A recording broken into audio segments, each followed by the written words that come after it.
अल्लाहुल अलीयुल अज़ीम व बल्लगना रसूलुहुन नबियुल करीम व नहनु अला शाहिदीन व शाकिरीन वल्हम्दुलिल्लाहि रब्बिल आलमीन। अल्लाहुम्मा रब्बि ज़िदनी इल्मा।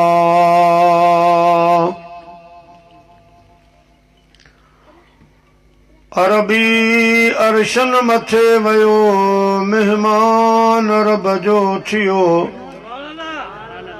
इं को न को बियो वयो बलगल उला बिकमालिही।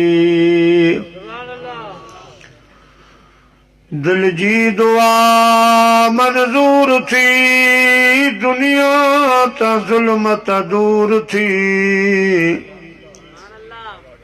वयो मुल्क सारो नूर थी, कशफत दुजा बिजमालिही।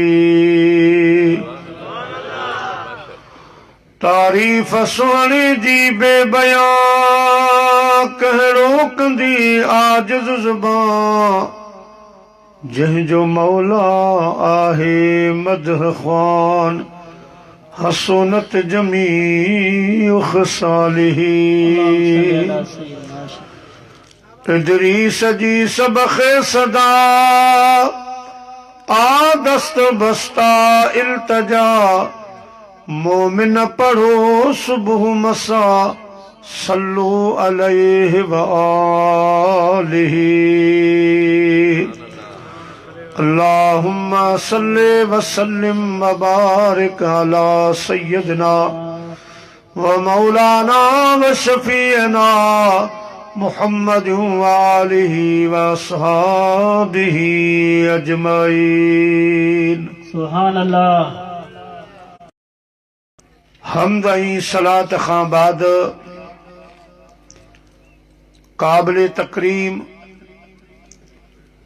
स्टेज ते वेठल ज़ी वक़ार उलमाए किराम व हुफ़ाज़े किराम, मुअज़्ज़िज़ मेहमानाने गिरामी,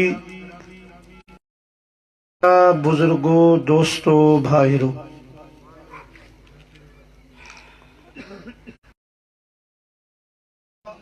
जियां तव्हां खे मालूम आ,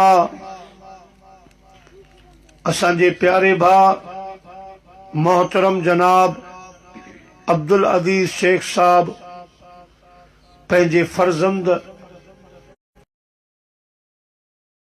अदा नज़ीर अहमद शेख रहमतुल्लाह अलैह जे ॿारहे जे सिलसिले में बरसीअ जे मौक़े ते अल्लाह ऐं अल्लाह जे पाक रसूल सल्लल्लाहु अलैहि वसल्लम जे ज़िक्र जी महफ़िल मल्हाई आहे। असां दुआगी आहियूं अल्लाह पाक शाल अॼोको प्रोग्राम मरहूम अदा नज़ीर अहमद शेख जे हक़ में क़बूल ऐं मंज़ूर फरमाए, मरहूम जा दर्जात बुलंद फरमाए, मरहूम जी बख़्शिश, मरहूम जी क़ब्र खे अल्लाह साईं पंहिंजे महबूब जे सदके जन्नत जो बाग़ बनाए। दोस्तो, मूं पंहिंजी तकरीर जो जेको उनवान बणायो आहे सो ही आहे, नबी दो आलम सल्लल्लाहु अलैहि वसल्लम पंहिंजे ग़ुलामनि जी कचहरी में दिलचस्प कचहरी फरमायूं, उहा कचहरी अवां जी ख़िदमत में अर्ज़ रखंदुसि। अवां सॼी जमात जे ख़िदमत में अपील आहे त साईं करीमन सल्लल्लाहु अलैहि वसल्लम जो फरमान आलीशान आहे त ज़य्यिनू मजालिसकुम बिस्सलाह, मोमिनो मुसलमानो जॾहिं अहिड़ा प्रोग्राम कयो त उन्हनि खे मुंहिंजी सलवात सां सींगारे वेहिजो। अचो त वॾा जवान नंढा सभु गॾिजी अहिड़ी सलात मदीने जे साईं ॾे मोकिलियो जेका सलात असां ऐं तव्हांजे अॼोके हिन प्रोग्राम जो सींगार बणिजी पवे। सल्लल्लाहु अलैका या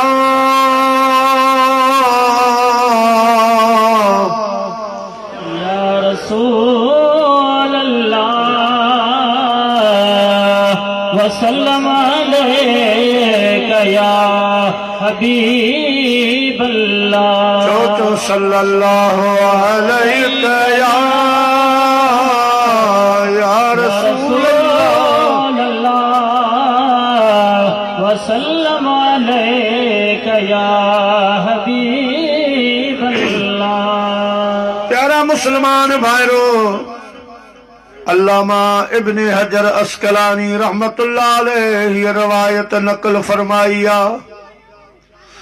पाण फरमाइन था अल्लाह जा पिठड़ा महबूब सल्लल्लाहु अलैहि वसल्लम पंहिंजे गुलामन जी कचहरी में वेठा हा।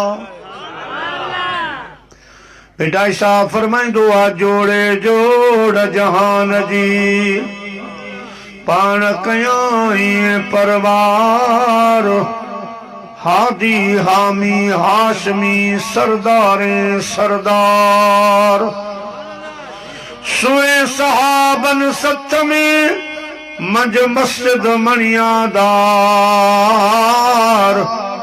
पोइ हुआ चारई चङा चौधार हिकांदा हबीब सिंह। मुझे महबूब जा गुलाम जलवा अफरोज हुआ, चारई यार उन महफिल में मौजूद हुआ। अल्लाह जे महबूब सल्लल्लाहु अलैहि वसल्लम फरमायो मुंहिंजा गुलामो जेके अल्लाह जूं दुनियावी नेमतूं आहिनि उन्हनि मां मूंखे टे वणंदियूं आहिनि। टिन सां प्यारा ऐं उन्हनि जी मोहब्बत अल्लाह पाक मुंहिंजे दिल में दाख़िल फरमाए छॾी आहे। सहाबा किराम रिदवानुल्लाह ताला अलैहिम अजमईन अर्ज़ करण लगा का उहे टे शयूं कहिड़ियूं आहिनि जेके अव्हां खे ज़ोर पसंद आहिनि। अल्लाह जे महबूब फरमायो पहिरीं उहा खुशबू आहे मूंखे इत्र सां प्यारा खुशबू सां प्यारा। हालांकि अल्लाह जे महबूब सल्लल्लाहु अलैहि वसल्लम जो सॼो वजूद खुशबू ही खुशबू। पाण करीम सल्लल्लाहु अलैहि वसल्लम जंहिं घिटीअ मां गुज़री वेंदा हुआ, जंहिं रस्ते खां गुज़री वेंदा हुआ, हफ़्ते ताईं उन घिटीअ में खुशबू रहंदी हुई। गुज़रण वारो समझी वेंदो हो पुठा कंदो हो असांजो मिठो महबूब हितां गुज़री वियो आहे। अॻियां पुछंदा हुआ तोखे कीअं ख़बर पई, कंहिं ॿुधायो? उहो चवंदो हो मूंखे घिटीअ मां मुंहिंजे महबूब जी खुशबू अची रही आहे। ऐसी खुशबू नहीं है किसी फूल में, ऐसी खुशबू नहीं है किसी फूल में जैसी मेरे नबी के पसीने में है। मुझे प्यारे आका सल्लल्लाहु अलैहि वसल्लम वट हिकड़ी माई साहब आई। अर्ज़ करेंगी मुझे आका सल्लल्लाहु अलैहि वसल्लम मुझे न्याणीअ जी शादी आ, सामान सब तैयार आ, पर खुशबू न आहे। अव्हां वटि तोहफ़ा ईंदा आहिनि। मुंहिंजा साईं उन्हनि मज़ा मूंखे बि का बोतल ॾियो त मां शादीअ में इस्तेमाल कयां। अल्लाह जे पाक महबूब सल्लल्लाहु अलैहि आयो घरां शीशी खणी आ बोतल खणी माई सम्झो त साईं वटि का वॾी बोतल आ उन मज़ा मूंखे खुशबू कढी ॾींदा पर जंहिं वक़्त में उहा खुशबू जे लाइ बोतल खणी आई मदीने जे ताजदार सल्लल्लाहु अलैहि वसल्लम पंहिंजे पेशानीअ तां पंहिंजो पसीनो मुबारक उघियो ये पसीनो मुबारक हटाए उन बोतल में भरण लगा माई हैरान आ पुछे कान थी साईं फरमायो खणी वन शादी वारे ॾियारे ढकणू लाए जा माई साहबा जंहिं वक़्त घर खणी आई शादी वारी तारीख़ ते जॾहिं ढकणू खोलियाई मुंहिंजा प्यारा पाण थी फरमाए ख़ुदा जो कसम आ अञा कहीं बि कोन लॻायो सिर्फ़ मूं ढकणू खोलियो मुंहिंजो सॼो घर त ख़ुशबू सां भरिजी वियो पर असांजो पूरो महल्लो ख़ुशबू सां भरिजी वियो मायूं मर्द पुछण लॻा अजी हे कहिड़े दुकान तां खुशबू आंदी थई ए किथां जी खुशबू आ पाण चवण लॻी अजूं दुकान जी खुशबू नाहे रहमत दो आलम सल्लल्लाहु अलैहि वसल्लम जे पेशानी मुबारक जो पाक पसीनो मुश्क अंबर को क्या करूं आए दोस्त खुशबू के लिए मुझको रुखसारे मोहम्मद का पसीना चाहिए तेरी में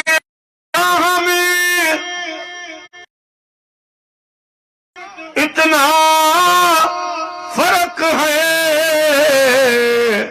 कि तुझको जन्नत चाहिए हमको मदीना चाहिए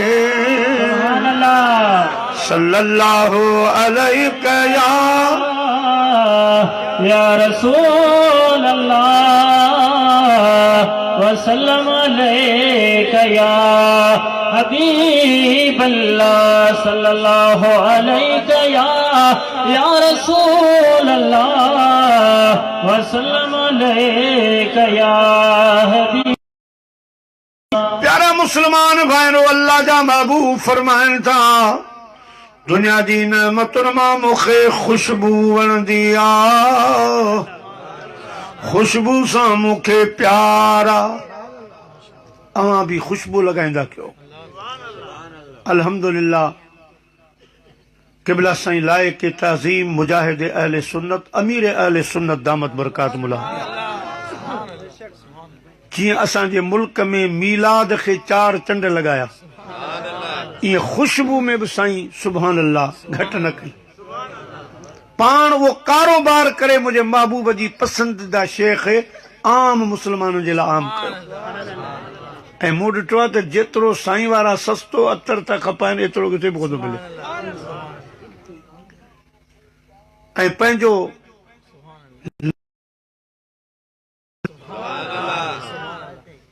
मुझे महबूब करीम सल्लल्लाहु अलैहि वसल्लम जी पसंद आ ये लॻाईंदा कयो ऐं ॿिए खे तोहफ़ो ॾींदा कयो इन तोहफ़े सां काफ़ी हद ताईं मोहबत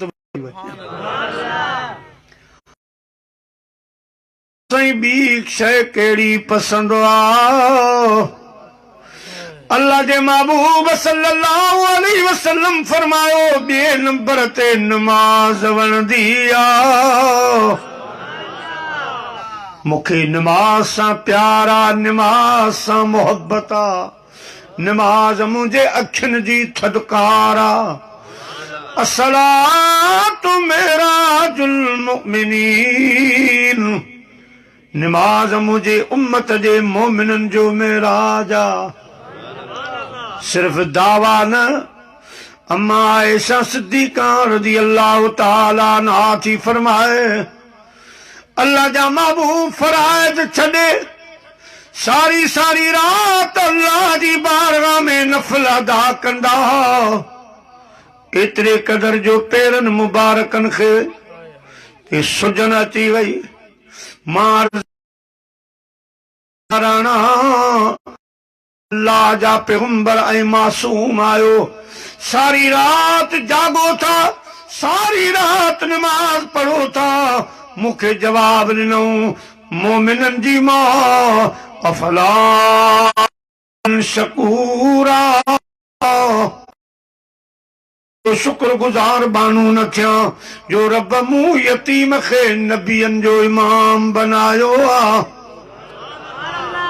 मां अल्लाह जो शुक्र अदा न कया, रहमतुल लिल आलमीन बनायो आ।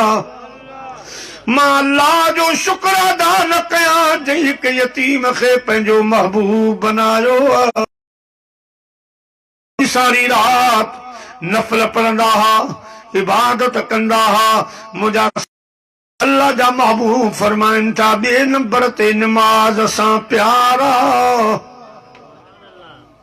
दुआ कयो असांखे बि नमाज सां प्यार थिए, 5 वक्त नमाज पढ़ूं। ही अहिड़ी पसंद आहे मुंहिंजे महबूब जी जो सिर्फ़ आज़ान अचे घर नमाज़ी तयारी करे अल्लाह जा मलाइक हेठि लही ईंदा आहिनि, नमाज़ीअ जो इंतज़ार कंदा आहिनि त घर खां निकिरे मस्जिद ॾे हले त हिन जा कदम ॻणियूं। जॾहिं नमाज़ी मस्जिद जे तरफ़ हलंदो आहे मुंहिंजा अज़ीज़ दोस्तो मलाइक हुन जा कदम ॻणींदा आहिनि, हर पेर ते 10 वॾियूं नेकियूं अता कंदा आहिनि ऐं 10 वॾा गुनाह माफ़ थी आल ऐं 10 दर्जात रब बुलंद फरमाईंदो आहे। सुभान अल्लाह। अल्लाह मदीने जे साईं फरमायो त मस्जिद जेतिरो परे ओतिरो बहितर ऐं हिंदुस्तान जेतिरो वेझो ओतिरो फ़ाइदो। असां वटि वरी इहे ॿई ॻाल्हियूं हाणे वरी उभितियूं आहिनि, मस्जिद वेझी करियूं पवनि तॾहिं जनाज़ो पहुचे।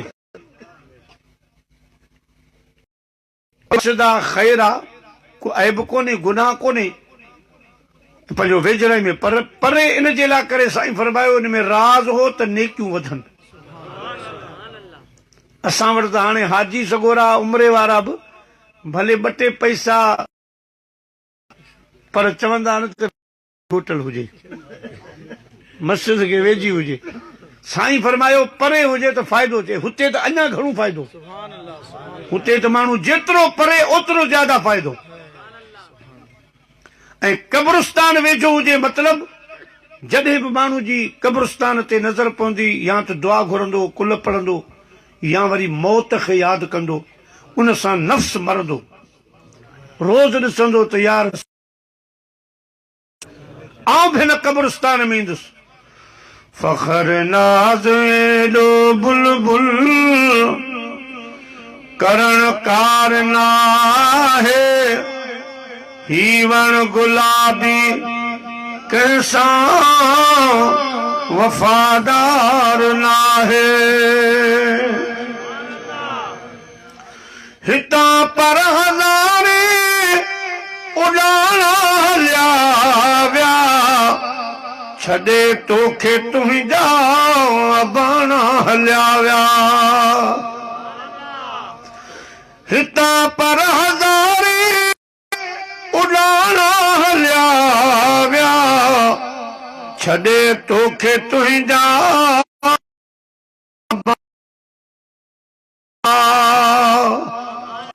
असल बाग बागीचो, असल बाग बागीचो बकादार नाहे, ही वण गुलाबी कंहिंसां वफ़ादार नाहे। हमेशा बागन में बहारियूं न हूंदियूं, टिले पई जनी ते सितारियूं न हूंदियूं। बागन में बहारियूं न हूंदियूं, टिले पई जनी ते सितारियूं न हूंदियूं। चमन बेबकाते चमन बेबकाते कोई एतबार ना है भी कैसा वफादार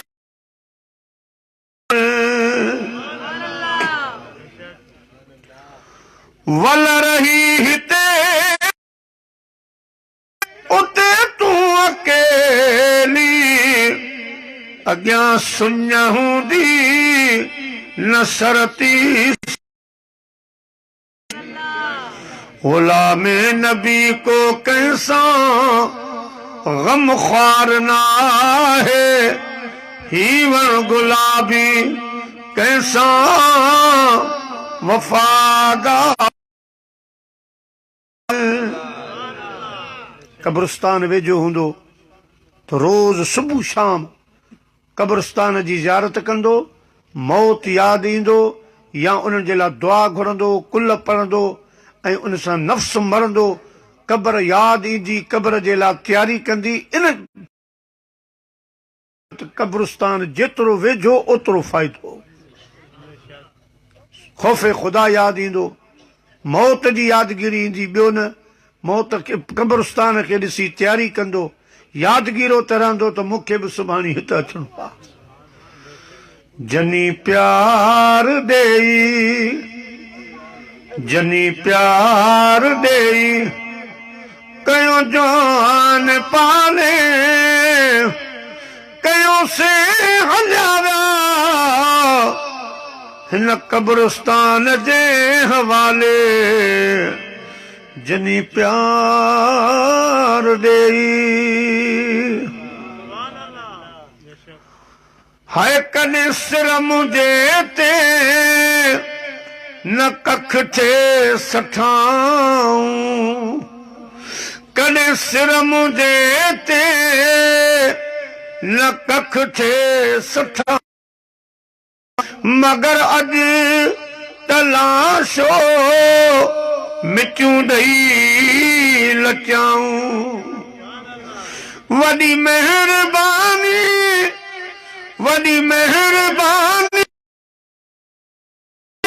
बाले जनी प्यार ॾेई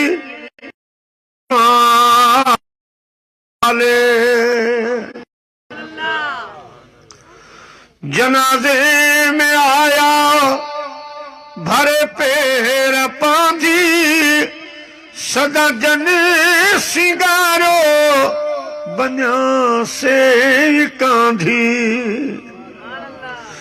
जनाज़े में आया भरे पेर पांदी सदा जन सिंगारो बन्या से कांधी ॾेई जा ख़त्मा ॾेई जा ख़त्मा जजी खाक डाले कयो से हलिया विया क़ब्र जे हवाले जनी प्यार ॾेई सल्लल्लाहु अलैका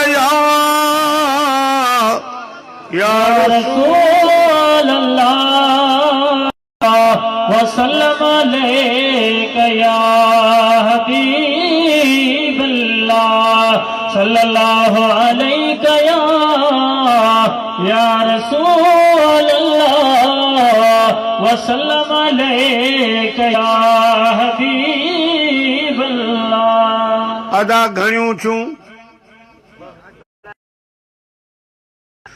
अल्लाह जे पाक महबूब फरमायो टी उहा अल्लाह जी बानी निकाह में वणंदी आहे जेका अल्लाह जी बि फरमा बरदार हुजे ऐं मर्द जी बि फरमा बरदार हुजे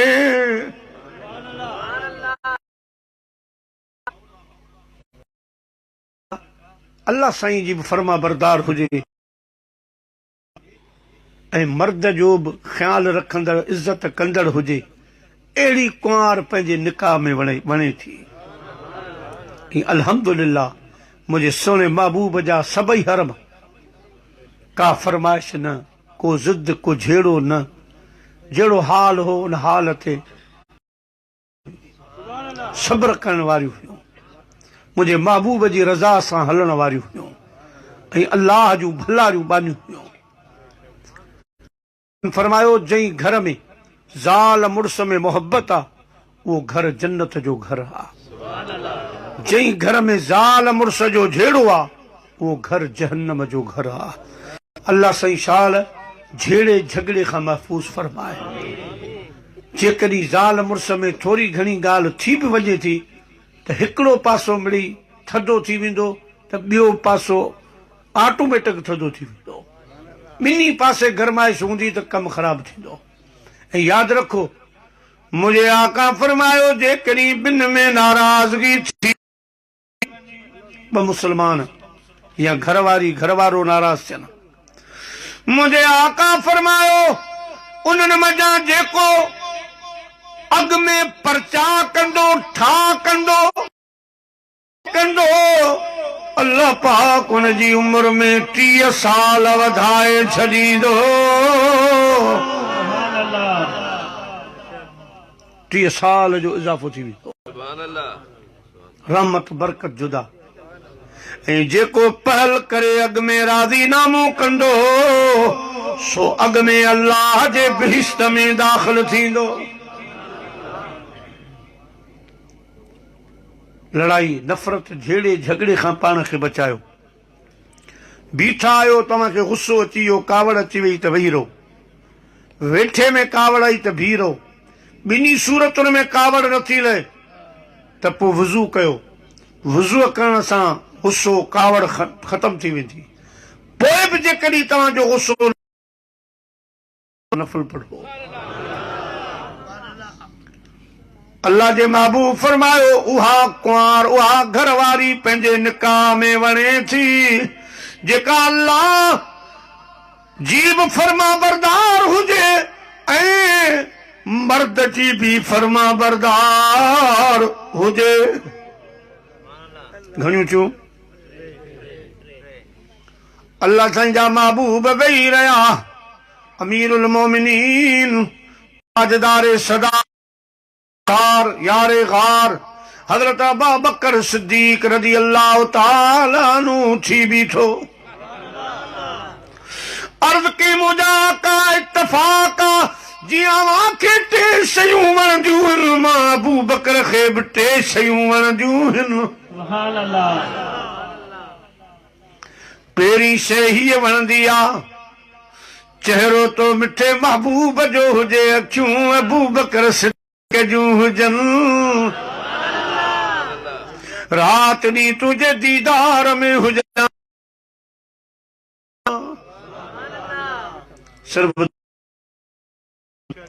सुबुह सुबुह जो सोणो अबू बकर सिद्दीक रज़ी अल्लाह ताला अन्हु उथंदा हा, तहज्जुद कोन पढ़ंदा, को नफ़िल कोन पढ़ंदा, का तस्बीह कोन पढ़ंदा हा। 2 बजे हुजरे जे दरवाज़े खां वेहंदा हा। अल्लाह जा महबूब ॿाहिरि जलवा फरोश थींदा हा, पुछंदा या अबू बकर तहज्जुद पढ़ी आयो ऐं जी न, को नफ़िल का इबादत जी न। पोइ अर्ज़ कंदो अल सुबह मर्दम बकार रवंदे निगाहे आशिक बसूए यार। मुंहिंजा महबूब सुबुह जो हर को उथंदो आहे, दुकान वारो दुकान ॾे, होटल वारो होटल ॾे, मांडली वारो मांडली ॾे, ड्राइवर ड्राइवरी ते, नौकरी वारो नौकरी ते। पर मां अबू बकर चाहींदो आहियां त सुबुह सुबुह जो ॿाहिरि हुजे, पहिरीं दीदार मुंहिंजे महबूब मिठड़े सुभान अल्लाह अवां जो दीदार कंदो आहियां, पोइ हर इबादत वणंदी आहे, मज़ो ईंदो आहे। इन्ही जे करे सुबह सुबह अवां जी ख़िदमत में हाज़िर थींदो आहियां त पंहिंजे महबूब जो सोणो चहिरो ॾिसी अचां, जंहिंजे लाइ मुंहिंजा प्यारा हज़रत साईं बाबा मेहर अली शाह रहमतुल्लाह अलैह फरमायो चन मुख बदर लासानी मथे चमके लाट नूरानी चन मुख बदर लासानी मथे चमके लाट नूरानी काली जुल्फ ते अख मस मखमूर अखी मद भरियां सुभान अल्लाह सही वो चेहरो ॾिठो जो यासीन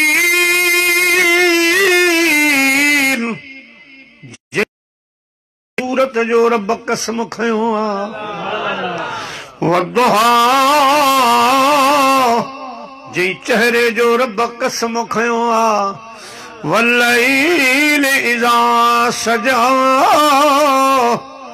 जंजन कारण जुल्फन जो रब कसम खयो ला अमरुक जी जवानी जो रब कसम खयो ला उक़सिमु बिहादल बलद जंहिंजे शहर जो रब कसम खयो वल असरे जंहिंजे ज़माने जो रब कसम खयो अग में उन महबूब जो दीदार कयां जंहिंजे लाइ शाह साहब भिटाई घोर तो खुमार मां जनाज़ कयां नज़र सूरज शाह कुमानो कमर तारा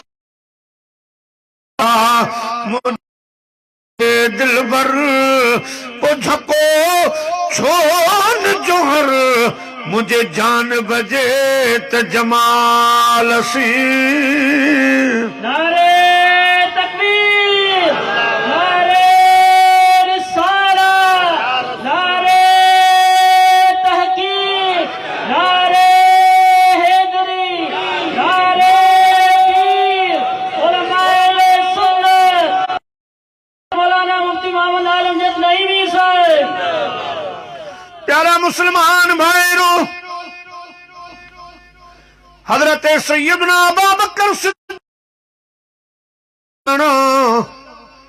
दिल जो इरादो आ तमन्ना या चेहरो अमा जो हुजे अखियूं मां अबू बकर जूं हुजन रात नी वेठो दीदार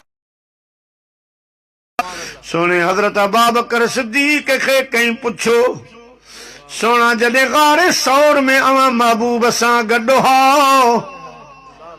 सोनो हबीब सल्लल्लाहु अलैहि वसल्लम अवां जे हंज में पंहिंजो मथो पाक रखी आराम कंदा उहे घड़ियूं तोखे कीअं लॻियूं पाण फरमायूं अदा ईअं लॻंदो हो ॼण रेल में क़ुरान खुलो पियो आहे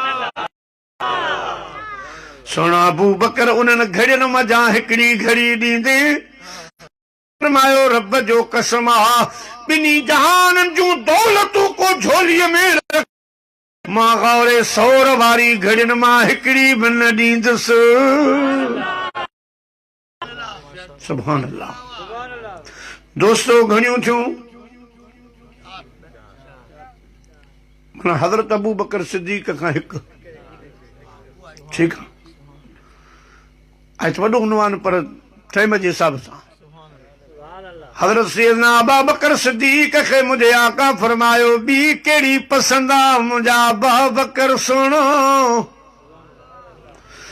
अर्ज कयाई सोना दिल थी चवे माल मुझो हुजे हुकुम अवां जो हुजे बिन्नी हथन सां कुर्बान कंदो रहां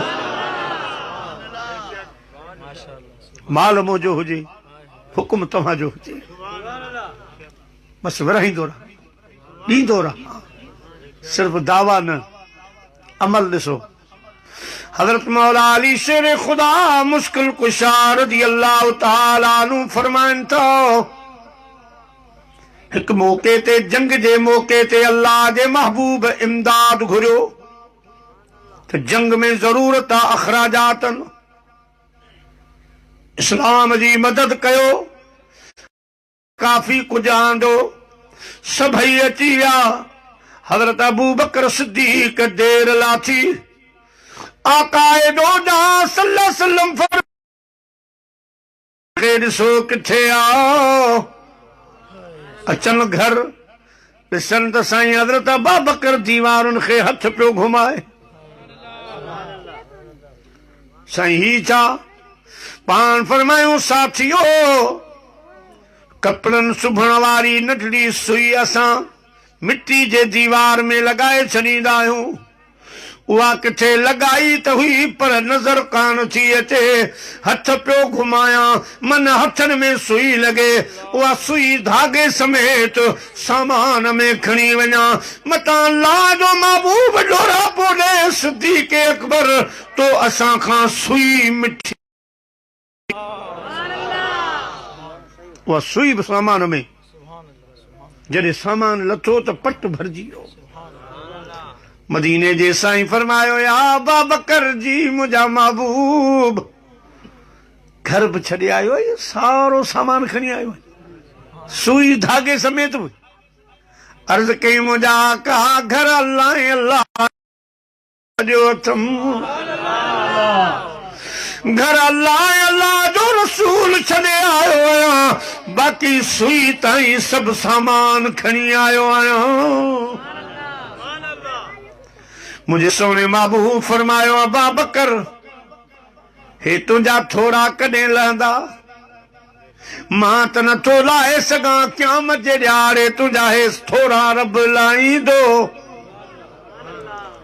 हदीस पाक में आ त अबू बकर सोने जा थोरा रब कीअं मखसूस खुदा बाननि सां मुलाक़ात कंदो क़यामत जे ॾींहुं मखसूस कंहिंसां मिंट जी कंहिंसां 2 मिंटनि जी कंहिंसां 3 जी 5 जी ईअं पर जॾहिं हज़रत अबू बकर सिद्दीक़ जो वारो ईंदो रब फरमाईंदो तुंहिंजे लाइ टाइम टेबल कोन्हे जेतिरी देरि मूं वटि ओतिरो मुंहिंजो दीदार कर अल्लाह साईं क़यामत जे ॾींहुं सिद्दीक़ अकबर जा अहसान इन हिसाब सां लाहींदो प्यारा मुस्लमान भाइरो हिकु भेरे अल्लाह जे महबूब खे ज़रूरत पई पाण हुकुम कयाऊं जेको जेतिरी इस्लाम जी मदद करे खणी अचे हज़रत फारूक आज़म रज़ी अल्लाह ताला अन्हु फरमाइनि था उन ॾिहाड़े मूं कोशिशि कई त मां अञा बि घणो माल आहियां अधु घर वारनि जे लाइ अधु पूरो साईं जे लाइ जॾहिं असां उते पहुतासीं हज़रत सैयदना अबू बकर सिद्दीक़ सामान समेत पहुतो ईअं खे जिस्म ते कपिड़ा कोन हुआ हे खजनि जा फड़ा उन्हनि सां जिस्म ढकियल हो मुंहिंजा प्यारा बबरुनि जा कंडा हज़रत अबू बकर सुहिणे महबूब जी बारगाह में हाज़िर छो अल्लाह जे महबूब फरमायो या अबू बकर ही कहिड़ो लिबास अर्ज़ की सुण अॼु पंहिंजे जिस्म जा कपिड़ा लाहे हड़ में विधा अथमि ऐं पंहिंजो जिस्म खजीअ जे फड़नि सां ढके आयो आहियां मतां तव्हां चओ त अबू बकर मूंखां कपिड़ा कया अल्लाह अकबर उन ॾींहुं अजीब रंग हो जो जिब्राइल अलैहिस्सलाम आयो त जिब्राइल अलैहिस्सलाम खे बि साॻिया कपिड़ा माना खजनि जा फड़ साईं फरमाया ही छा जिब्राइल अर्ज़ कई सोना मूं हिकिड़े न मथे निहारियो 7 आसमाननि जे मलाइकनि खे साॻियो लिबास आहे अल्लाह पाक हुकुम कयो आहे मूंखे ख़ुशि करिणो आहे हज़रत अबू बकर सिद्दीक़ वारो लिबास पाए अचो अदा घणियूं थियूं सुणे अबू बकर अर्ज़ कयो मुंहिंजा आका टी शइ हीअ पसंदि आहे दिल जी तमन्ना आरज़ू आहे त मुंहिंजी न्याणी आयशा सिद्दीक़ा अव्हां जे निकाह में अचे तां त माण्हू मूंखे अव्हां जो सोहरो सॾीन ऐं अव्हां खे मुंहिंजो क़यामत जे ॾियारे हर बिरादरी टुटी वेंदी पर फरमायो मुंहिंजी बिरादरी कान टुटंदी सोना मां चाहियां थो त अव्हां जी बिरादरी में मां बि दाख़िल थी वञां ही रिश्तेदारी अव्हां सां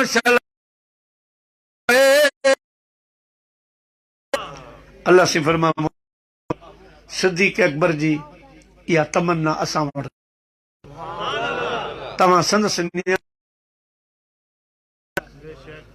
हर औरत जो हिकिड़ो सैयदा आयशा जो दुनिया में भी थींदो असां मथे लामकान अर्श ते बि निकाह कंदा सिद्दीक़ अकबर जी तमन्ना पूरी थिए अदा घणियूं थियूं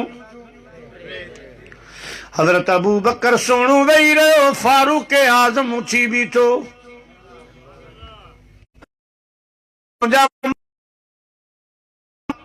मूंखे जूं आहिनि साईं फरमायो फारूक आज़म बयान कर अर्ज़ कई मुंहिंजा सोना पहिरीं ॻाल्हि हीअ त मां माण्हुनि खे नेकीअ जो हुकुम ॾींदो रहां माण्हुनि खे चवां त चङाई कयो नेक अमल कयो उन ॾींहं जे लाइ जो यौम ला यनफ़उ मालुन वला बनून उन क़यामत जे ॾिहाड़े जंहिं ॾिहाड़े पुट छॾे वेंदा बरादरियूं धार थी वेंदियूं अल अखला यौमइज़िन बादुहुम लिबादिन अदू उन क़यामत जे ॾिहाड़े जॾहिं दोस्त छॾे वेंदा हथ कढी वेंदा रिश्तेदारियूं टुटी वेंदियूं उन ॾिहाड़े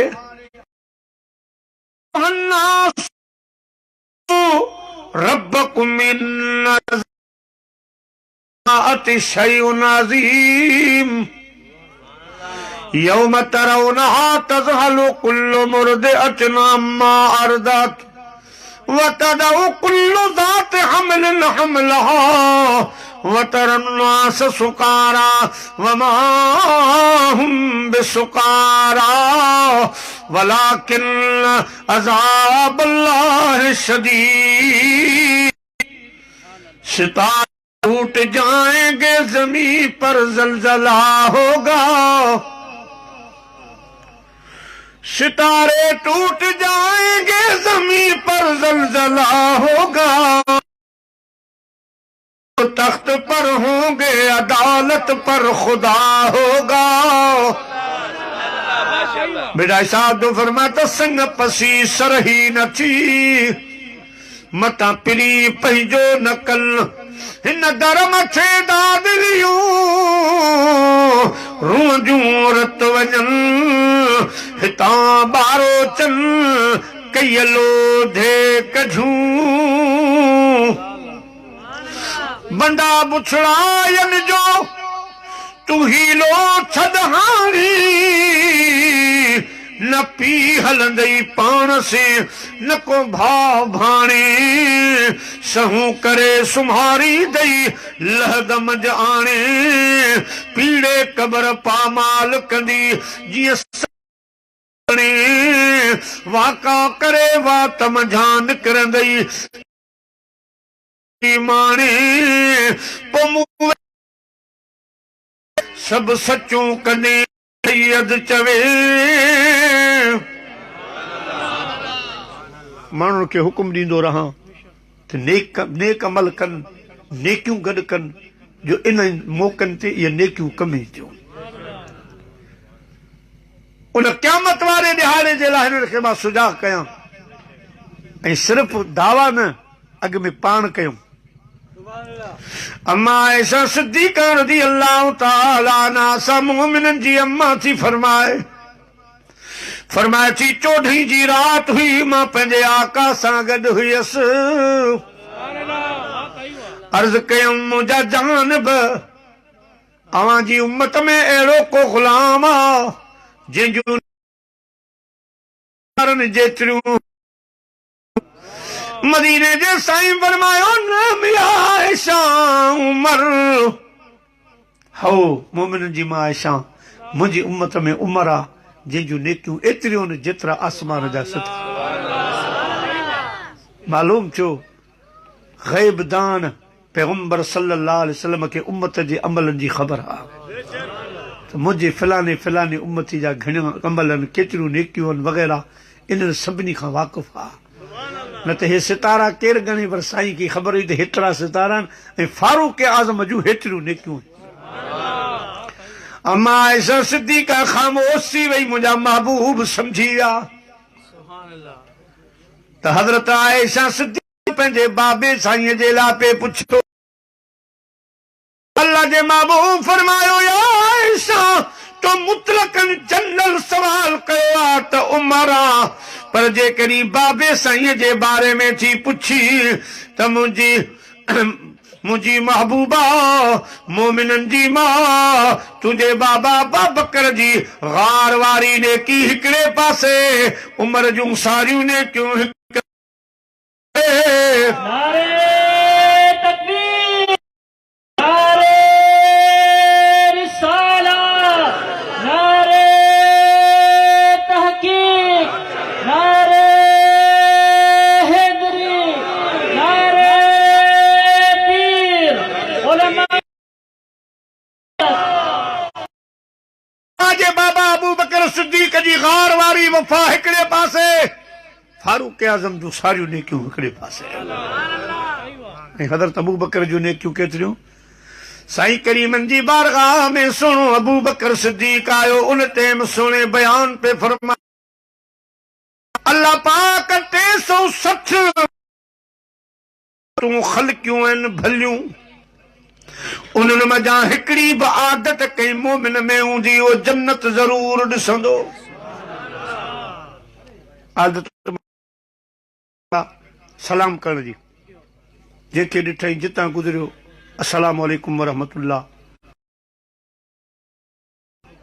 पाड़े वारनि सां भलाई करण जी आदत आहे, कंहिंखे यतीम ते शफ़क़त करण जी आदत आहे, इहे आदतूं आहिनि सुठियूं। साईं फरमायो इहे टोटल आहिनि 360, उन्हनि मज़ा हिकिड़ी बि कंहिं में हूंदी। सुणो अबू बकर ताज़ो ताज़ो महफ़िल में दाख़िल थियो, अर्ज़ कई मुंहिंजा उन्हनि 360 भलियुनि आदतुनि मां मुंहिंजे अंदरि घणियूं आहिनि। सुणे नबी पाक सल्लल्लाहु अलैहि वसल्लम फरमायो, कंहिंमें 1, कंहिंमें 2, कंहिंमें 3, कंहिंमें 4, 5, पर फीक कुल्लुहा। सुणा अबू बकर तोखे मुबारक हुजे, उहे 360 आदतूं तो में मौजूद आहिनि। अमीर उमर अर्ज़ पियो सुणा, दिलि चाहींदी आहे त नेकीअ जो माण्हुनि खे हुकुम कयां। अदा घणियूं थियूं? मुंहिंजा महबूब हीअ वणंदी आहे त माण्हुनि खे गुनाहनि बुराइनि खां अहिड़ो अदल इंसाफ़ क़ाइम कयो, कंहिंसां ज़्यादती न थिए। अहिड़ो कानून, अहिड़ो माण्हुनि खे बुराइनि गुनाहनि खां बचाई। जो हिकु माई साहिबा मिस्र मां हलंदी हुई, उठ ते अकेली हज कंदी, मके पाक में दाख़िल थी, हज़रत अमीर उमर पंहिंजे चेहरे ते निकाब कयो, निकाब करे उन माईअ जे उठ जी मुहार वरितई। माई दाह कई, या अल्लाह पाक अॼु अमीर उमर दुनिया छॾे वियो आहे छा? हज़रत अमीर उमर निकाब लॻो पियो आहे। पुछा कई माई साहिबा छो? चवण लॻी, जेसि ताईं फारूक आज़म हयात हो, मिस्र खां अकेली उठ ते राति ॾींहुं सफ़र करे त पहुचंदी आहियां, अॼु ताईं कंहिं रस्ते में पुछो ई कोन त केॾां थी वञे। अॼु पहिरियों ॾींहुं जो कई ग़ैर मुंहिंजे उठ जी महार वरिती आहे, मर वियो हलियो। इंसाफ़ बि अहिड़ो क़ाइमु कयूं। अकेली माई रण झंग जबलनि मां अचे, कंहिंखे ज़रूरत न हुई जो हुन माई खां पुछे त तूं केरु आहीं, केॾां थी वञे। बुराइनि जे लाइ साईं फारूक आज़म सदे बाब कयो, मौक़ो ई न मिलंदो हो। एतिरो ख़ौफ़ हूंदो। रास मदीने शरीफ़ में हिकिड़ी माई साहिबा जी नियाणी बकरीअ मां खीर पई कढे, मां चयुसि त पुटु थोरो पाणी मिला। नियाणी चयो, अम्मा आस्ते मता अमीरुल मोमिनीन फारूक आज़म ॿुधी वठे। एॾो ख़ौफ़ रास। मुंहिंजा अज़ीज़ दोस्तो, बच्चियूं टी गाल मुझा महबूब मुखे दुनिया में सादो लिबास वणंदो आ। हज़रत अबू हुरैरा साईं तो फरमाए तो उन ॾींहुं असां सभु रोई पियासीं जॾहिं क़ौमी असम्बली जे हाल में हज़रत अमीर उमर पे आयो ऐं साईं जे पेरान में 17 पेवंद लॻल आहे, 17 चतियूं लॻल, तक़रीबन 34-35 बादशाहनि जो बादशाह हुयो। 24 लख मुरबा मील सरज़मीन जो बादशाह क़ौमी असम्बली में अचे पियो त साईं जे लिबास में 17 जायुनि ते चतियूं लॻल हुयूं। पिटाई साहब एड़नि जवाननि जे लाइ फरमाईंदो आहे त सभई सुहागणियूं सभिनि गिचन हार पसण ख़ातिर पुनल जे सभिनि न कया सींगार पर ढोल तनी जे ढाल हेठायूं हलन जे सभई सुहागणियूं सभिनि गिचन हस पसण ख़ातिर पुनल जे सभिनि न कया वस पर ढोल तनी जे गस हेठायूं हलन जे। मुझा महबूब दुनिया में सादो लिबास वणंदो आहे। अदा घणियूं थियूं? टे। सैयदना फारूक आज़म वेही रहियो, हज़रत उस्मान गनी उथी बीठो, अर्ज़ की मुझा सोना इत्तफ़ाक़ा मूंखे बि 3 शयूं वणंदियूं आहिनि। साईं फरमायो या उस्मान बयान कर। अर्ज़ की साईं पहिरीं ॻाल्हि ग़रीबनि मिस्कीननि खे मानी खाराइण इहो कमु वणंदो आहे। पोइ सिर्फ़ दावा न, साईं जे घर जे अॻियां 24 कलाक लंगर खानो हलंदो, 24 कलाक ग़रीब ईंदा हुआ, मिस्किन ईंदा हुआ, पियो खाराईंदो।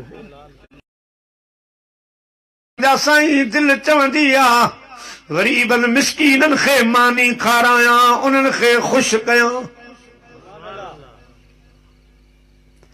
ॿिए नंबर ते अल्लाह जे क़ुरान शरीफ़ जी तिलावत वणंदी आहे। दिल चाहींदी आहे जेको टाइम मिले मां अल्लाह जो क़ुरान वेठो पढ़ां। मुंहिंजे महबूब सल्लल्लाहु अलैहि वसल्लम फरमायो रात वारी रात जॾहिं मां बिहिश्त में कदम रखियो त 2 आवाज़ ॿुधण में आया, हिकु अल्लाह जे क़ुरान जी तिलावत, ॿियो बिलाल जी हलण जो आवाज़। क़ुरान पढ़ण जी तौफ़ीक़ बख़्शे। वॾड़ा थी विया आहियो, न पढ़ी सघिया त अल्हम्दुलिल्लाह हर जाइ मदरसो आहे, हर जाइ कारी वेठा आहिनि, हर जॻह ते आलिम सगोरा वेठा आहिनि, हाफ़िज़ अव्हां जी ख़िदमत जे लाइ वेठा आहिनि। मुंहिंजा अज़ीज़ दोस्तो मुफ़्त में पा अल्लाह जा बाना पढ़ाइनि त क़बर में अल्लाह से मलाइक मोकिलींदो, उहे वरी तव्हांखे क़ुरान क़बर में मुकमल कराईंदा। क़यामत जॾहिं तव्हां उथंदव त थी उथंदव।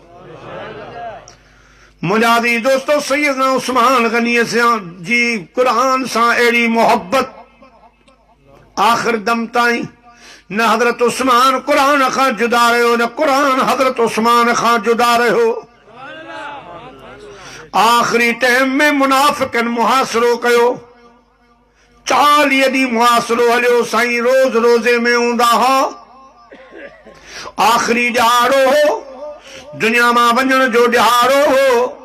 हज़रत मौला अली शेर ख़ुदा अचनि था, फरमाइनि था या अमीरुल मोमिनीन हुक्म ॾे त मां इन्हनि मुनाफ़िक़नि सां जंग जो ऐलान कयां। हज़रत उस्मान गनी मुंहिंजा भाली मां इजाज़त नथो ॾियां, उन्हनि घिटियुनि में खून वहे जिते मुंहिंजे रहमत वारे नबी जा कदम लॻा आहिनि।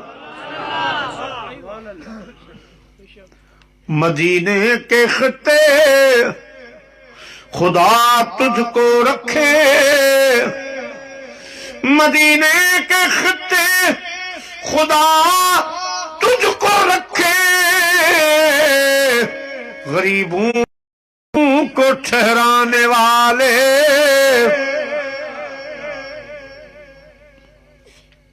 मां नथो चाहियां त मदीने में जंग थे मुझे करे मुझा हैदर सोना हाणे फिक्र जी ॻाल्हि न आहे अॼु थोड़ी ऊंघ आई अखियूं बंदि थियूं मदीने जो साईं ख्वाब में मिली वियो आहे मुबारक ॾेई वियो आहे त उस्मान का अॼु शाम वारो रोज़ो गॾिजी खोलींदासीं शाम जो टाइम आहे क़ुरान शरीफ़ खुलो पियो आहे सुण उस्मान तिलावत में अज़ली बदबख्त मुनाफ़िक़ साईं खे तलवार हई रत जा कतरा क़ुरान ते किरी पिया सो क़ुरान तुर्क में इस्तांबुल लाइब्रेरी में रखियो आहे जिते अॼु बि मौजूद हज़रत उस्मान गनी शहादत जे वक़्तु एतिरो ॻाल्हायो त मुंहिंजा महबूब मुंहिंजा पाक रब तुंहिंजो शुक्रगुज़ार आहियां जो क़यामत जे ॾियारे कंहिंजी शहादत जी गवाही बाबो ॾींदो कंहिंजी भाउ ॾींदो कंहिंजी शहादत जी गवाही दोस्त ॾींदो कंहिंजी गवाही केरु ॾींदो मां उस्मान जी शहादत जी गवाही तुंहिंजो पाक कलाम ॾींदो आख़िर ताईं क़ुरान शरीफ़ खे न छॾियऊं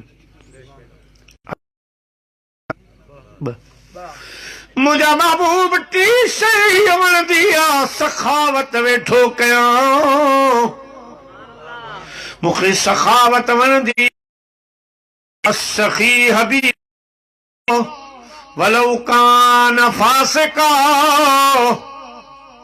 अल्लाह साईं खे वो बेफ़रमान सखी भी वणंदो आहे सखावत जे करे या एॾी रब खे वणंदड़ पंहिंजी सिफ़त आहे अल बख़ील अदुल्लाह वलौ कान ज़ाहिदा बखील बरे बर बहर जी इबादत करे तब खुदा तो फरमाए मूंखे नाहे वणंदो हज़रत सैयदना उस्मान गनी अर्ज़ कयो मुंहिंजा सखावत वणंदी आहे सखा जो अमल मूंखे ॾाढो वणंदो आहे वॾा सखी आहे चाहे खूह जी ख़रीदारी हुजे चाहे मस्जिद नबवी जे लाइ इन जी ज़रूरत हुजे चाहे इस्लाम जी जंग में ज़रूरत हुजे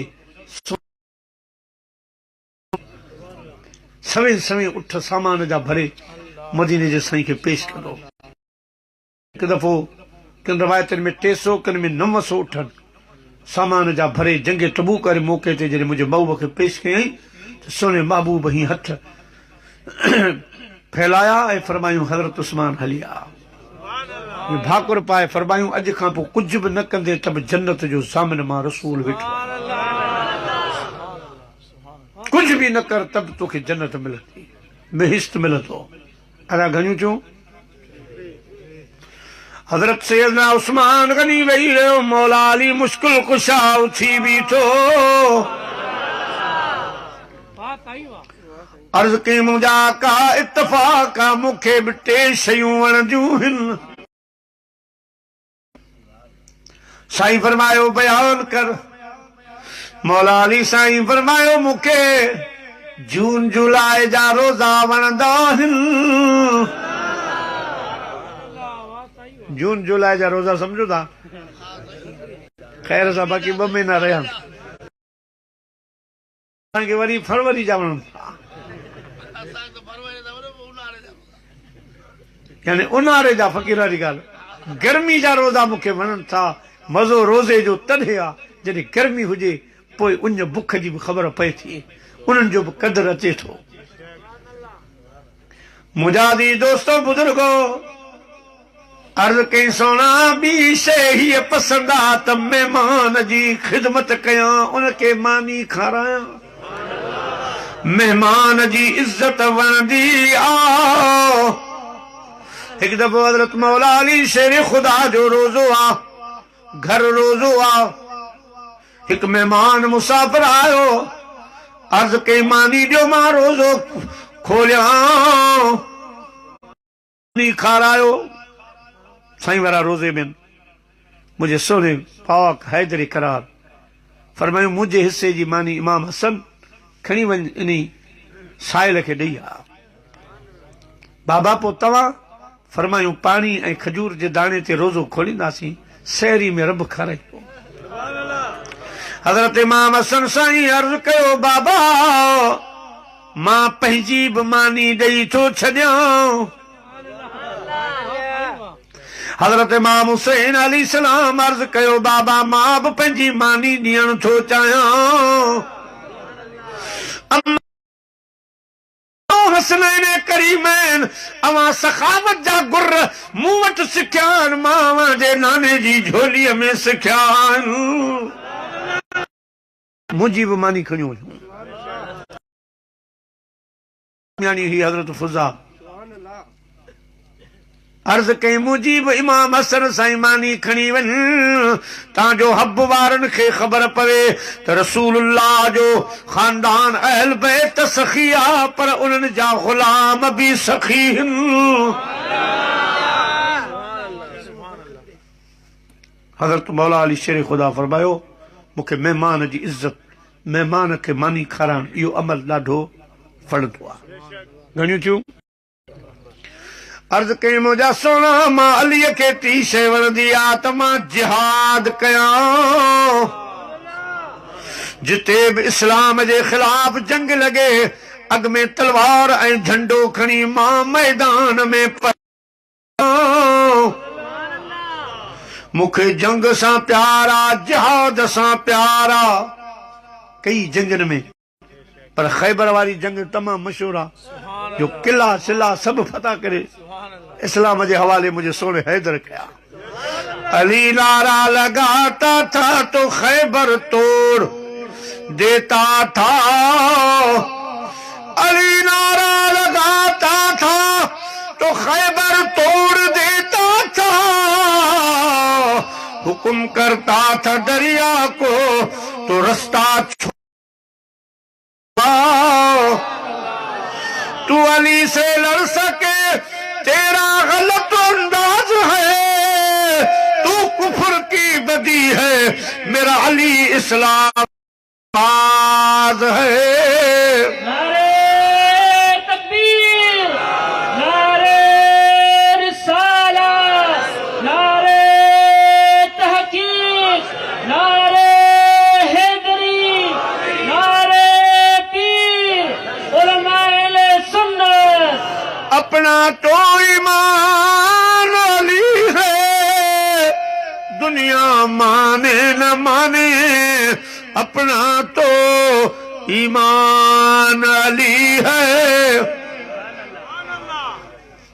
अब आप पूरी छू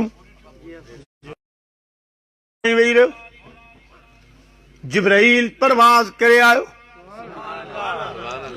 अर्ज की मुंहिंजा पाक महबूब रब तो चवे लगी पई आ वाह जी कचेरी आ जिब्राइल तू भी शरीक थी मां भी शरीक तो थिया।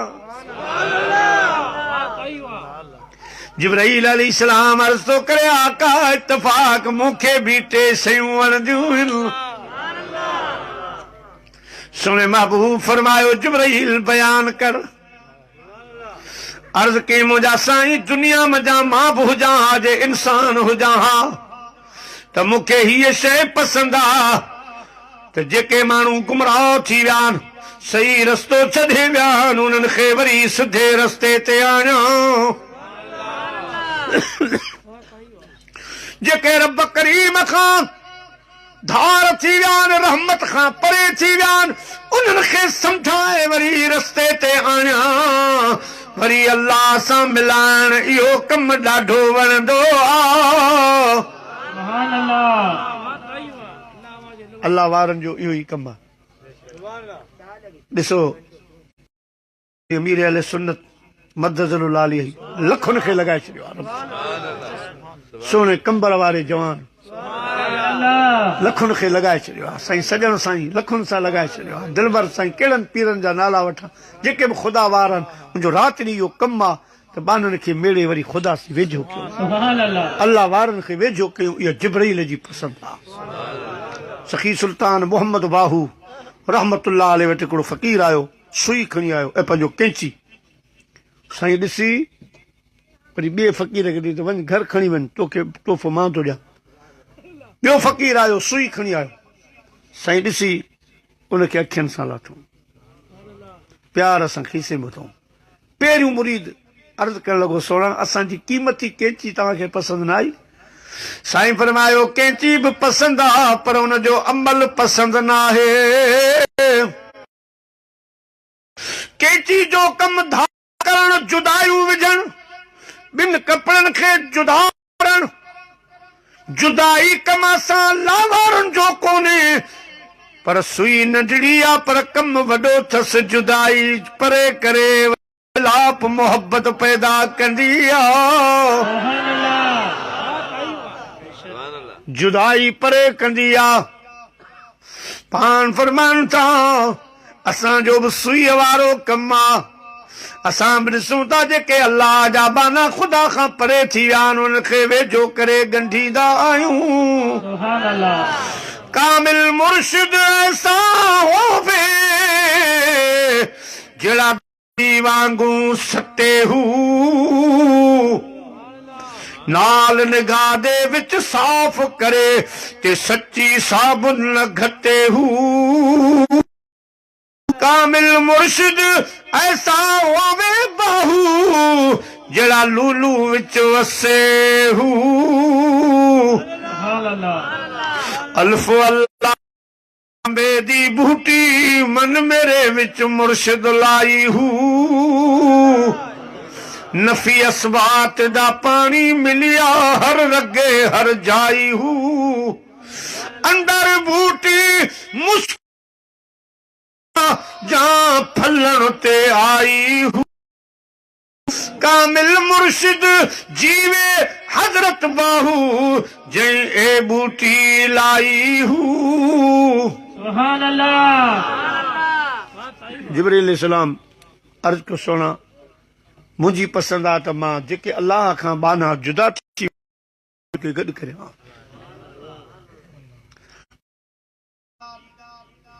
ग़रीबनि जी ख़िदमत वणंदी आहे ग़रीबनि मिसकीननि जे मुश्किलातुनि में कमु अचां उन्हनि जी ख़िदमत कयां उन्हनि जूं दुआऊं हासिल कयां इहो अमल ॾाढो मूंखे वणंदो आहे अदा घणियूं थियूं ॿ टी शइ हीअ पसंदि आहे त जंहिं मोमिन मुस्लमान जो अयाल वॾो हुजे पाण अकेलो आहे कमाईअ वारो 8 पुट 6 न्याणियूं आहिनि यानी हुनजे घर भाती घणा आहिनि पर कमाइण वारो उहो हिकिड़ो आहे दिलि चवंदी आहे त अहिड़े जी ख़िदमत कयां पर लिकी कयां जो उनखे ख़बर न पवे अटे जी बोरी वठी दरवाज़े खां अंदरि करे हलियो वञा हुनखे ख़बर न पवे त हीअ ख़िदमत केरु करे वियो आहे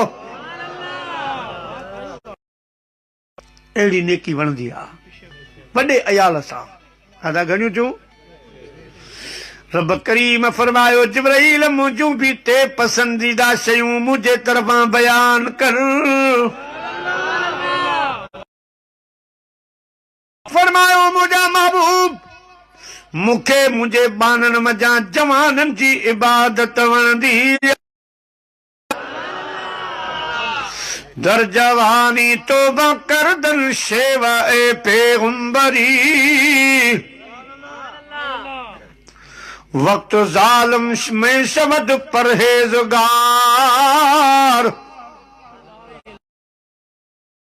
जवानी जी इबादत अल्लाह जे नबियुनि जो शेवो आहे जवानी में तौबा करणु जवानी में रस्ते ते अचणु जवानी जो हज जवानी जूं नमाज़ूं जवानी जा ओजागा रब तो फरमा मूंखे ॾाढा वणंदा आहिनि जेके माण्हू पोड़ा थी विया उन्हनि जी बि इबादत वणे थी पर अव्वल पसंदि मूंखे जवाननि जी इबादत आहे जवानी में तौबा कनि जवानी में मूंसां मिलनि उन्हनि जी इबादत वणंदी आहे अल्लाह पाक फरमायो मुंहिंजा महबूब उन्हनि ग़रीबनि मिसकीननि जो सब्र वणंदो आहे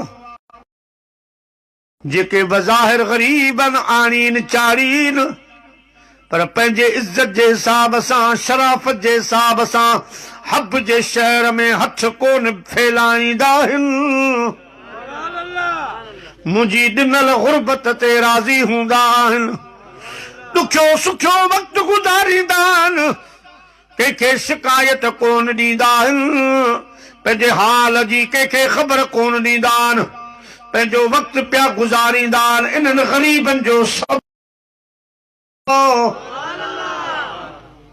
इन्हनि खे मां ॾहूणा ॾाज ॾींदुसि इन्हनि खे क़यामत जे ॾियारे स्पेशल खाधा खाराईंदुसि जेके दुनिया में अबरो सबरो खाइनि था पर कंहिंसां इज़हार कोन था कनि त यार अॼु बुखिया सुतासीं अॼु घर में कोन हो न कंहिंसां शिकायत कोन था कनि मुंहिंजे रब जी रज़ा ते राज़ी हूंदा आहिनि ऐं चवंदा आहिनि तेरा दर्द मेरा दरमा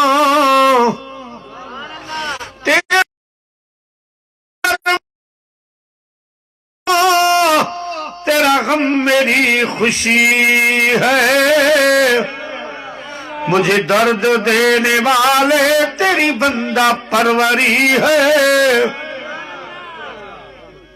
मुझी रज़ा ते राज़ी हूंदा अदा घणियूं चूं टी शइ अल्लाह से फरमायो मूंखे हीअ पसंदि आहे जॾहिं को मुंहिंजो बानू मुंहिंजे ख़ौफ़ खां या ख़ता करे तौबा जे लाइ ईंदो आहे रोईंदो आहे उन्हनि जे अखियुनि जा लुड़क मूंखे ॾाढा वणंदा आहिनि उन्हनि में अहिड़ो पावर हूंदो आहे जो दरिया समुंड बाहि जहन्नम खे न विसाए पर गुनाहगार जी अखियुनि जे ख़ौफ़ वारो हिकिड़ो कतरो दोज़ख खे विसाए सघे थो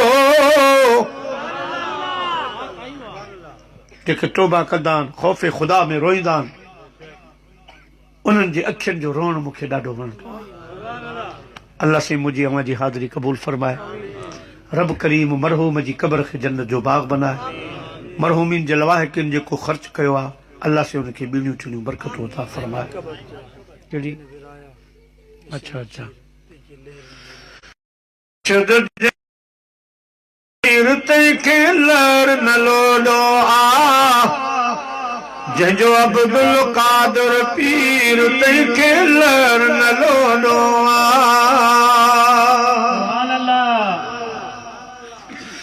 मुर्शिद जंहिंजो फ़क़ीर तंहिंखे लड़ न लोॾो जंहिंजो अब्दुल कादर पीर तंहिंखे लड़ न लोॾो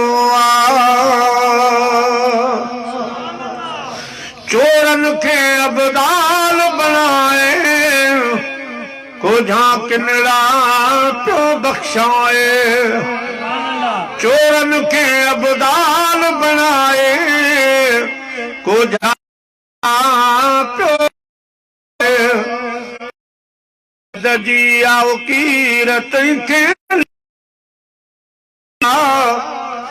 मुर्शिद जंहिंजो दस्तगीर तंहिंखे लड़ न लोॾो यार ही मारई करण सवाबा दुश्मन लाए ही जीरे अज़ाबा यार ही मारई करण सवाबा लाए जीरे अज़ाबा जिन मिसरियूं विरहाया खीर तंहिंखे लड़ न लोॾो मुर्शिद जंहिंजो दस्तगीर तंहिंखे लड़ न लोॾो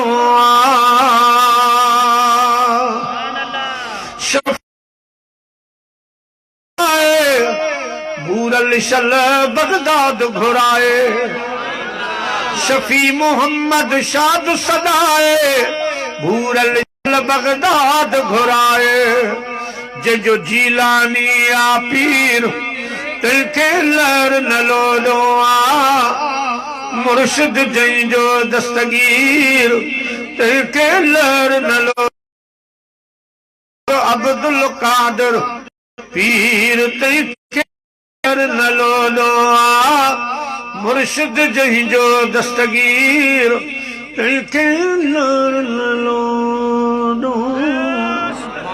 सलातो सलाम थींदो, दुआ थींदी, उन खां पोइ लंगर थींदो।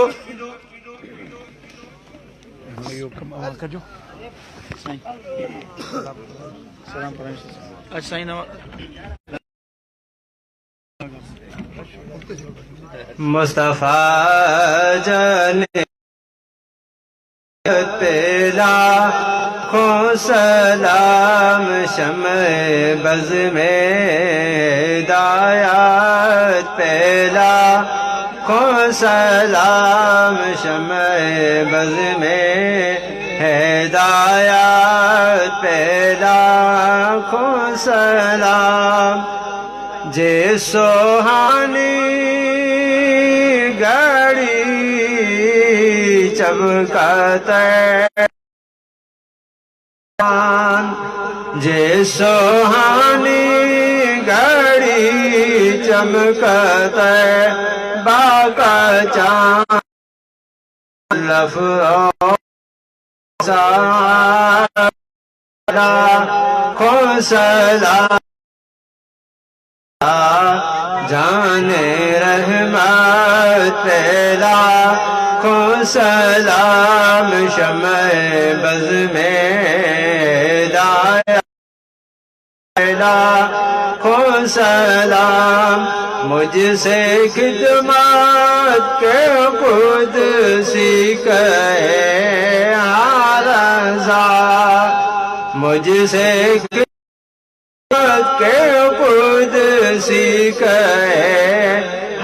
रज़ा मुस्तफा जाने रहमत पेला खो सलाम शम्ए बज़ में हिदायत पेला खो सलाम शम्ए बज़ में हिदायत पेला खो सलाम अस्सलातु वस्सलामु अलैका या रसूल अल्लाह या सय्यदी या रसूल अल्लाह। ये एक जरूरी लाल समात फरमाइए।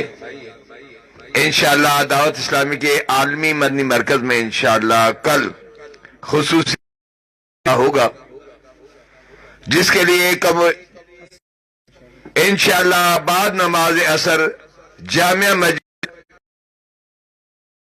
रोड से इंशाअल्लाह गाड़ी रवाना होगी।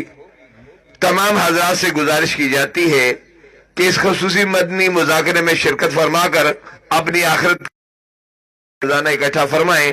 अल्हम्दुलिल्लाह हर जुमेरात को बाद नमाज मगरिब ताइशा फैजान मदीना मक्सी कॉलोनी अलाहाबाद टाउन में दावत इस्लामी का हफ्तावार सुन्नत बरा इज्तिमा होता है। तो आप तमाम भाइयों से गुजारिश की जाती है उसमें भी शिरकत फरमाया करें और दूसरों को भी इसकी तरगीब दिलाकर जरूर शिरकत करवाएं। अल्लाह तबारक व तआला हमें कब्र हशर की तैयारी करने की तौफीक अता फरमाए। आमीन बिजाह नबी आमीन सल्लल्लाहु अलैहि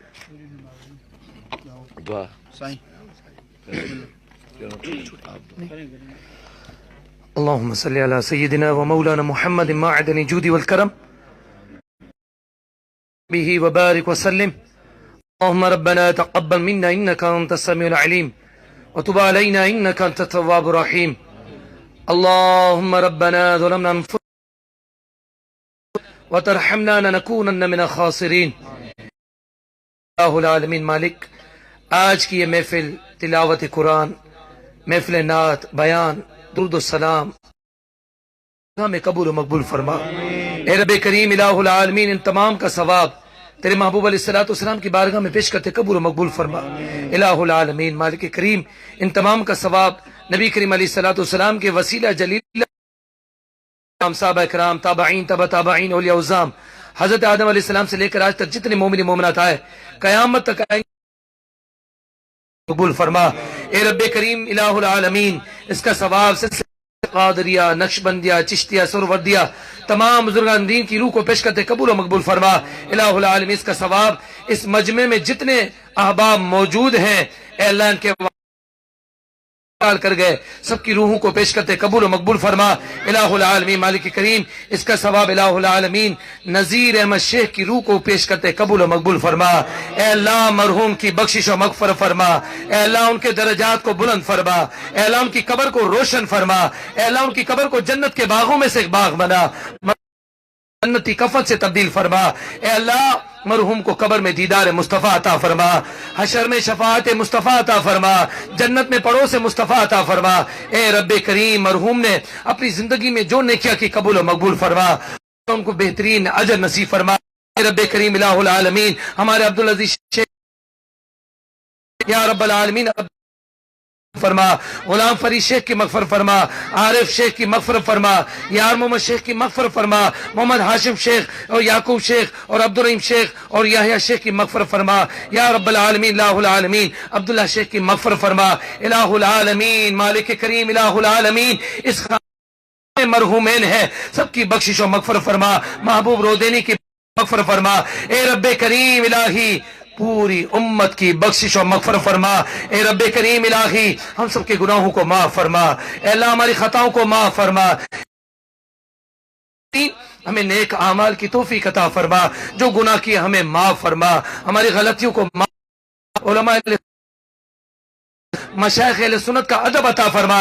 इलाही, जिन्होंने ये महफिल सजाई, तेरे बंदू को यहाँ पर जमा करके तेरा और तेरे महबूब का जिक्र सुनाया, ए अल्लाह उनका दोनों जहानों में बेड़ा पार फरमा।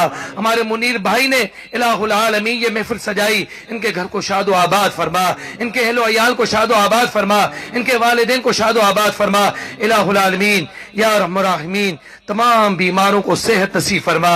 ए रब्बे करीम, इस मजमे में जितने बीमार हैं सबको सेहत अता फरमा। हमारे गुलाम रसूल शेख बीमार हैं, ए अल्लाह उनको सेहत नसीब फरमा। अबू बकर शेख की वालदा बीमार हैं, उनको सेहत नसीब फरमा। अब्दुल गनी शेख की वालदा बीमार हैं, अब्दुल हमीद शेख की वालदा बीमार हैं। ए रब्बे करीम इलाहुल आलमीन, उनको सेहत कामिला आजिला अता फरमा। ए रब्बे करीम इलाहुल आलमीन मालिक करीम इलाहुल आलमीन, हमें बार बार मक्के मदीने का मुबारक सफर नसीब फरमा। ए रब्बे करीम, इस साल हमें हज करना नसीब फरमा, तवाफ करना नसीब फरमा, हजर अस्वद के बोसे नसीब फरमा, सफा मरवा की सही नसीब फरमा। इलाहुल आलमीन मालिक करीम इलाहुल आलमीन, हमें हमारे एक भाई ने अपने बेटे के लिए दुआ के लिए कहा है, वो चल नहीं सकता, अब्दुल कदीर भाई के। ए अल्लाह उनके बेटे को सेहत फरमा। ए रब्बे करीम, इनके बेटे को सेहत नसीब फरमा। ए अल्लाह उनके बेटे को ताकत अता फरमा। इलाहुल आलमीन, जो हाथ इस वक्त तेरी बारगाह में हब में उठे हैं, इन हाथों को मक्के में उठाना नसीब फरमा, तेरे महबूब के रोजे के सामने उठाना नसीब फरमा। इलाही, ईमान पर मौत नसीब फरमा, शहादत की मौत नसीब फरमा। ए अल्लाह, हमारे घरों को शादो आबाद फरमा, हमारे घर वालों को शादो आबाद फरमा, हमारी बेटियों की इज्जत की हिफाजत फरमा। इलाहुल आलमीन, हमारे बहनों के घरों को आबाद फरमा। मालिक करीम, इस मोहल्ले पर अपना खास फजल करम फरमा। या रब्बल आलमीन, इस मोहल्ले पर खास फजल करम फरमा। इलाही, इस स्टेज पर जितने उलमा मौजूद हैं, सबका साया हमारे सर बता देर कायम दायम फरमा। इलाहुल आलमीन, हमें अपना खौफ नसीब फरमा, अपने महबूब का इश्क नसीब फरमा, सहाबा का अदब अता फरमा, औलिया कामिलीन का अदब अता फरमा, अपने मुसलमान भाइयों का अदब नसीब फरमा। ए अल्लाह, जो आमीन कह रहा है उसकी आमीन अपनी बारगाह में कबूल फरमा, जो आमीन कह रहा है उसका बेड़ा पार फरमा, जो आमीन कह रहा है उसके घर को शादो आबाद फरमा। इलाही, जो आमीन कह रहा है मौला, इसी साल उसे हज का सफर नसीब फरमा, अपने महबूब के रोजे की ज़ियारत नसीब फरमा। इलाहुल आलमीन, हमारी इस दुआ को कबूल फरमा। या इलाही, रहम फरमा मुस्तफ़ा के करम कीजिए खुदा के वास्ते, मुश्किलें हल कर शहे मुश्किल कुशा के वास्ते, कर बलाएं रद शहीदे करबला के वास्ते। हालना या हबीब अल्लाह, इन्नना फी बहरियम मिन मुगरकुन क़ालना। ए मालिक, इस पूरे मजमे में जितने छोटे बच्चे हैं, ए अल्लाह, कल इन्हें मुफ्ती इस्लाम बताते हैं। इन बच्चों के जरिए से ए अल्लाह अहले सुन्नत को शादो आबाद फरमा दे। ए अल्लाह, आज ये बच्चे इस महफिल में हैं, ए रब्बे करीम, आने वाले दिनों में इन्हें मनसब मुफ्ती अता फरमा। ए अल्लाह, इनको कुरान का हाफिज बना। ए अल्लाह, इनको उलमा अहले सुन्नत में शामिल फरमा। क़ाल अल्लाहु तबारक व तआला फिल क़ुरआनिल मजीद, युसल्लूना अलन नबी या अय्युहल्लज़ीना आमनू